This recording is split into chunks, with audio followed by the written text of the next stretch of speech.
À nouveau, nous voilà dans un moment essentiel de ce débat, essentiel pour donner corps au droit à l'aide à mourir. Nous avons ancré dans le Code de la santé publique ce droit, fixé les critères d'éligibilité à l'aide à mourir, cadré les conditions de présentation d'une demande. Il s'agit désormais d'encadrer la procédure d'évaluation et de réponse à cette demande.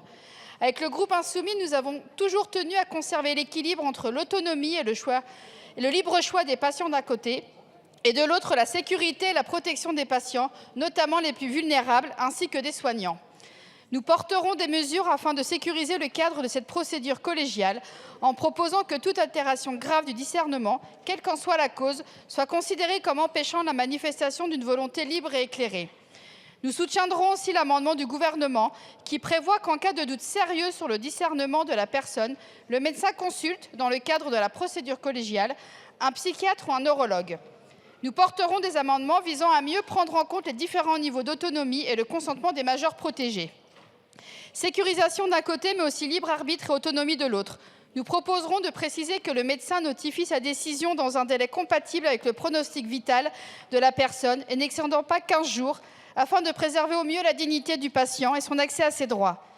Nos débats en séance, on vient de le voir, ont révélé que beaucoup d'entre nous souhaitent au mieux prendre en compte les directives anticipées, tout en protégeant les patients. Nous proposerons de nouveau des amendements visant à prendre en compte la volonté exprimée par des patients qui souhaiteraient recourir à l'aide à mourir et ne seraient pas en mesure d'aller au bout de la procédure, alors que le médecin a validé cette demande. Et enfin, nous redirons notre opposition aux amendements qui reviendraient sur le libre choix du patient entre auto-administration et administration par le professionnel de santé.